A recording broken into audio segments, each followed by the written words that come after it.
Hello guys, welcome back to my channel. எல்லோரும் எப்படி இருக்கீங்க? ஹோப் எல்லோரும் நல்லா இருக்கீங்கன்னு நம்புகிறேன். இந்த வீடியோவில் நான் எப்படி ஐடியில் ஜாயின் பண்ணேன், ஆஃப் கேம்பஸா இல்லை ஆன் கேம்பஸா, நான் என்ன ஒர்க் பண்ணேன், என்னோடய ஒர்க் எக்ஸ்பீரியன்ஸ் என்ன, அண்ட் நான் லாஸ்ட்டாக எவ்வளோ பேக்கேஜ் வாங்கிட்டு இருந்தேன்னு ஷேர் பண்ணுறேன். மேபி ஐடி ஜாப்குள்ளே போகணுன்னு நினைக்கிறவங்களுக்கு, புதுசாக ஜாப் தேடுறவங்களுக்கு ஒரு ஐடியா கிடைக்கும்னு நினைக்கிறேன். ஐடி கம்பெனியில் நான் எப்படி ஜாயின் பண்ணேன்னு பார்த்தீங்கன்னா, யூஸ்வலாக காலேஜ் ஃபைனல் இயர் படிச்சுட்டு இருக்கும்போது கேம்பஸ் இன்டர்வியூக்காக நிறைய கம்பெனிஸ் டிரைவரை ஸ்டார்ட் பண்ணுவாங்க. ஒரு சில காலேஜில் முன்னாடி கூட வரலாம், அது டிபெண்ட் ஆகும். பட் நான் காலேஜ் ஃபைனல் இயர் படிக்கும்போது தான் ஒரு கம்பெனியாக ஆன் கேம்பஸ் வர ஸ்டார்ட் பண்ணாங்க. நான் ஃபஸ்ட்டு அட்டென்ட் பண்ண கம்பெனியில் ப்ரோக்ராமிங்க்கு நிறைய இம்பார்ட்டன்ஸ் கொடுத்தாங்க. நாங்களும் இன்டர்வியூக்காக ப்ரிப்பேர் பண்ணிட்டு தான் இருந்தோம். இந்த கம்பெனியில் டோட்டலாக 3 ரவுண்ட்ஸ் இருந்தது. ஃபஸ்ட் ரவுண்டில் சிம்பிளாக ஆப்டிடியூட் பற்றின கொஷின்ஸ் தான் இருந்தது. செகண்ட் ரவுண்டில் ப்ரோக்ராமிங் பற்றின கொஷின்ஸ் நிறையவே இருந்தது. என்னால் செகண்ட் ரவுண்ட் கிளியர் பண்ண முடியலை. இதுதான் நான் அட்டன் பண்ணுற ஃபஸ்ட்டு கம்பெனி. ஜஸ்ட் அட்டன் பண்ணி பார்ப்போம், செலக்ட் ஆனால் ஹாப்பி, இல்லைன்னா ஒரு எக்ஸ்பீரியன்ஸாக இருக்கும்னு நினச்சிட்டு நெக்ஸ்ட்டு வர கம்பெனியில் நம்ம பெஸ்ட்டை கொடுக்கணுன்ட்டு அகெயின் நல்லா இன்டர்வியூக்கு ப்ரிப்பேர் பண்ண ஸ்டார்ட் பண்ணேன். நெக்ஸ்ட்டு செகண்டாக ஒரு கம்பெனி அட்டன் பண்ணேன். அந்த கம்பெனியில் ஃபஸ்ட் ரவுண்டை என்னால் கிளியர் பண்ண முடியாதனால ஃபஸ்ட் ரவுண்ட்லேயே பேக் வாங்கிட்டேன். அதுக்கப்புறம் தான் இன்டர்வியூக்கு இன்னும் நல்லா ப்ரிப்பேர் பண்ண ஸ்டார்ட் பண்ணேன்.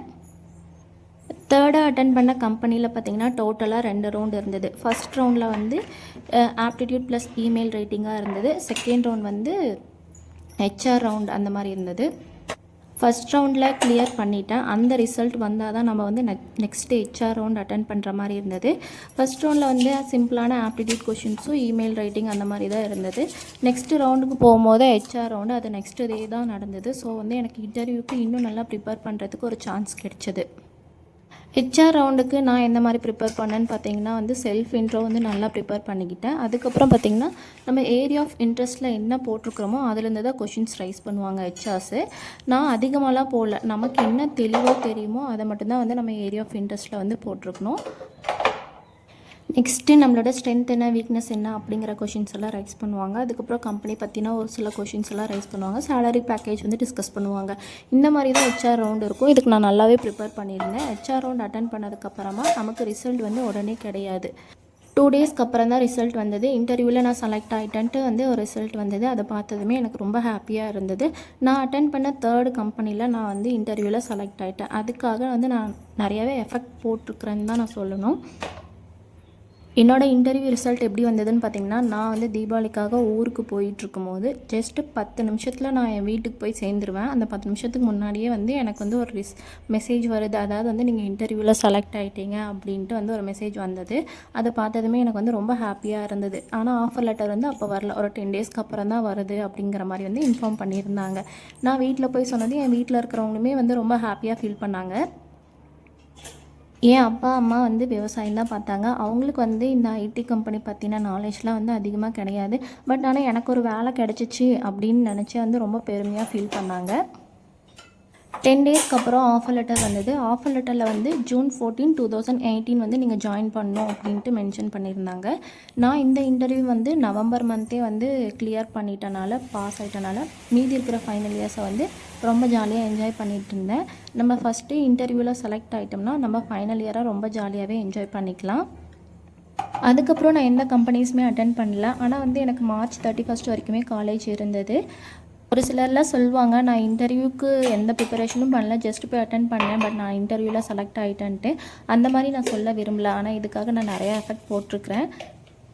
எனக்கு கொஞ்சம் சேலஞ்சிங்காக தான் இருந்தது இன்டர்வியூவில் செலக்ட் ஆகிறது அப்படிங்கிறது.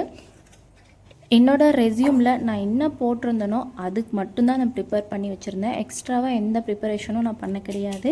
ரெஸ்யூமில் ரொம்ப அதிகமாக மென்ஷன் பண்ணாமல் நமக்கு 1 or 2 தெரிஞ்சாலுமே அதையுமே மென்ஷன் பண்ணால் போதும். அதுலேருந்து கொஷின்ஸ் ரைஸ் பண்ணி அந்த கொஷினுக்கு நம்ம நீட்டாக ஆன்சர் பண்ணாவே போதும்.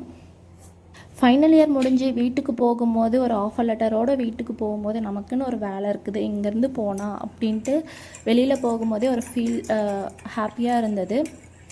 நான் எதிர்பார்த்துட்டு இருந்த அந்த ஜூன் 14 வந்தது. ஃபஸ்ட்டு டே வந்து ஆஃபீஸ் போகும்போது ரொம்ப ஹாப்பியாக ஃபீல் பண்ணேன். ஃபஸ்ட்டு டே பார்த்திங்கன்னா நம்ம எடுத்துகிட்டு போன மார்க் ஷீட்டு அந்த மாதிரி தான் வந்து எல்லாத்தையும் கலெக்ட் பண்ணி வச்சுட்டு இருந்தாங்க. அங்கே பார்த்திங்கன்னா 2 months வந்து ட்ரைனிங் தான். அந்த ட்ரைனிங்கில் நம்ம கிளியர் பண்ணால் மட்டும்தான் நமக்கு ப்ராஜெக்ட் அசைன் பண்ணுவாங்க அப்படின்ற மாதிரி வந்து மென்ஷன் பண்ணியிருந்தாங்க. அந்த ட்ரைனிங் கிளியர் பண்ணுறதுக்கு 2 சான்ஸ் கொடுப்பாங்க. ஃபஸ்ட்டு சான்ஸ்லேயே வந்து நான் கிளியர் பண்ணிட்டேன். நெக்ஸ்ட்டு வந்து எனக்கு பெங்களூரில் தான் வந்து ப்ராஜெக்ட் அசைன் பண்ணியிருந்தாங்க. நான் வந்து லொக்கேஷன் பெங்களூர் தான் கொடுத்துருந்தேன். ஸோ பெங்களூர் போயிட்டு ப்ராஜெக்ட் அசைன் பண்ணும் போது எனக்கு வந்து எஸ்ஐபி ப்ராஜெக்ட் தான் கிடச்சிது. எஸ்ஏபியில் பார்த்திங்கன்னா லினக்ஸ் அட்மினாக தான் நான் ஒர்க் பண்ணிகிட்டு இருந்தேன். ஃபஸ்ட்டு அசைன் பண்ண ப்ராஜெக்ட் எனக்கு அதுதான். அந்த ப்ராஜெக்ட் அசைன் பண்ணதுமே 2 to 3 weeks போல் கேடி செக்ஷன் தான் இருக்கும். கேடி செக்ஷன் முடிஞ்சதுக்கப்புறம் தான் நமக்கு டீமில் கொஞ்சம் கொஞ்சமாக என்ட்ரு ஆகும். டீமில் என்டர் ஆனதுமே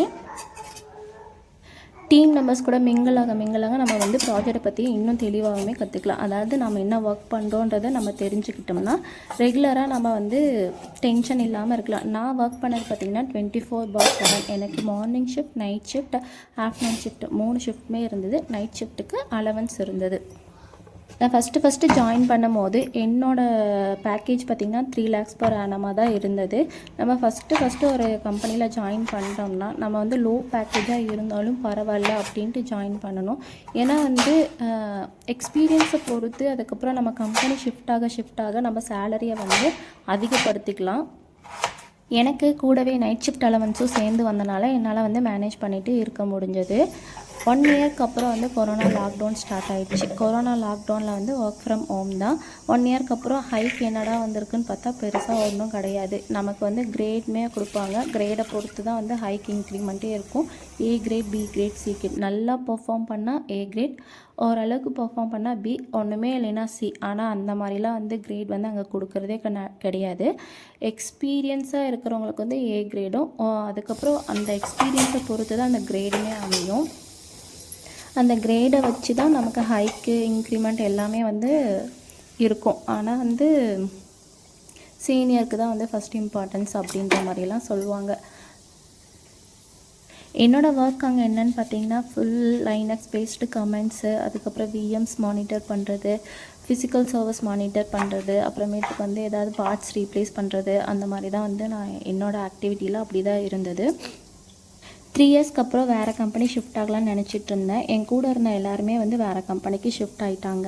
ஆனால் வந்து நான் வந்து ஷிஃப்ட் ஆகலை. நான் வந்து கன்சீவாக இருந்தனால என்னால் வேறு கம்பெனிக்கு வந்து ஷிஃப்ட் ஆக முடியல. சேம் கம்பெனியில் இருந்தால் மட்டும்தான் எனக்கு மெட்டர்னிட்டி அலவன்ஸ் வந்து கிடைக்கும். நம்ம வந்து புதுசாக ஒரு கம்பெனிக்கு ஷிஃப்ட் ஆகிட்டு அங்கே வந்து நம்ம கன்சீவாக இருக்கிறோம், நமக்கு மெட்டர்னிட்டி இப்படி தான் என்னோடய ஐடி ஜாப் போயிட்டு இருந்தது. 5 yearsக்கு அப்புறம் நான் ரிசைன் பண்ணிட்டேன் ஒரு சில ரீசன்னால். மேபி இந்த டீட்டெயில்ஸ் நான் ஷேர் பண்ணியிருக்கிறது எல்லாம் புதுசாக ஜாயின் பண்ணுறவங்களுக்கு, ஜாப்க்காக வெயிட் பண்ணிகிட்ருக்கிறவங்களுக்கு, ஜாப் தேடிட்டுருக்கிறவங்களுக்கு எல்லாேருக்கும் யூஸ்ஃபுல்லாக இருக்கும்னு நினைக்கிறேன். எல்லாேருக்கும் ஆல் த பெஸ்ட். காலையிலேருந்து என்னடா செஞ்சிட்ருக்கேன்னு பார்த்தீங்கன்னா வந்து நைட்டு கவுண்டர் டாப்பை க்ளீன் பண்ணல. ஸோ கவுண்டர் டாப்பை க்ளீன் பண்ணிவிட்டு கவுண்டர் டாப்பில் இருக்கிற பொருள்லாம் வந்து அரேஞ்ச் பண்ணதுக்கப்புறமா ஸ்ட்ராங்காக ஒரு டீ வச்சு குடிச்சதுக்கப்புறமா மார்னிங் வந்து பிரேக்ஃபாஸ்ட்டுக்காக பூரியும் வந்து உருளைக்கிழங்கு மசாலாவும் பண்ணலான்னு பிளான் பண்ணியிருந்தேன். இந்த உருளைக்கிழங்கு மசாலா செய்யறதுக்காக எண்ணெய், கடுகு, சீரகம், கடலைப்பருப்பு, பெரிய வெங்காயம், பச்சை மிளகாய், கருவேப்பிலை, கொத்தமல்லி, ஒரு கொஞ்சமாக தக்காளி சேர்த்து ஓரளவுக்கு வதங்கினதுக்கப்புறம் அந்த வேக வச்ச தண்ணியே சேர்த்து ஒரு 5 நிமிஷம் போல் வந்து கொதிக்க விட்டுருவேன். இது கூடவே வந்து கொஞ்சமாக உப்பு, அப்புறமேட்டுக்கு வந்து மஞ்சள் பொடி சேர்த்துக்கோங்க. நான் ஆல்ரெடி வந்து கிழங்கு வேக வைக்கும் போதே உப்பு போட்டிருக்கிறேன். அதனால் வந்து உப்பு வந்து பார்த்து சேர்த்துக்கோங்க. உப்பு அதிகமாகிற போது அதுக்கப்புறம் பெருங்காயப்பொடி 5 நிமிஷம் க்ளோஸ் பண்ணி வச்சதுக்கப்புறமா வந்து அந்த வெங்காயமும் தக்காளியும் லைட்டாக வந்து வெந்து வந்திருக்கும். அப்போ வந்து மேஷ் பண்ணி வச்சுருக்கிற உருளைக்கிழங்கு, பட்டாணி, கொஞ்சமாக கேரட் சேர்த்துருக்குறேன். இது எல்லாமே அது கூடவே சேர்த்துக்கோங்க. சேர்த்ததுக்கப்புறமா வந்து ஒரு டீஸ்பூன் அளவுக்கு கடலை மாவை தண்ணியில் நல்லா கட்டி இல்லாத கரைச்சி அதுவுமே இது கூட சேர்த்து ஒரு 5 minutes வந்து கொதிக்க வச்சு இறக்குனிங்கன்னா சூப்பரான உருளைக்கிழங்கு மசாலா ரெடி. நான் சைடில் பூரியுமே தேய்ச்சிட்டு இருந்தேன். தம்பியுமே கொஞ்சம் ஹெல்ப் பண்ணிகிட்டு இருந்தான். ஸோ பூரியுமே சுட்டு எடுத்தாச்சு. அதுக்கப்புறம் பார்த்திங்கன்னா இந்த பூரி கூட உருளைக்கிழங்கு மசாலா வச்சு சாப்பிட்டு பார்த்திங்கன்னா சூப்பர் டேஸ்ட்டாக இருக்கும். ட்ரை பண்ணி பாருங்கள். எந்த ஒரு வேலையுமே நம்ம எந்தளவுக்கு எஃபெக்ட் போடுறோமோ அந்தளவுக்கு ரிசல்ட் கிடைக்கும். அதே மாதிரி தான் வந்து இந்த யூடியூப் சேனலுமே. யூடியூப் சேனலை நான் ஸ்டார்ட் பண்ணி ரொம்ப நாள் ஆச்சு. ஆனால் நான் வந்து ரெகுலராக வீடியோஸே போட கிடையாது. இனிமேல் வந்து ரெகுலராக வீடியோஸ் போடணுன்னு நினைக்கிறேன்.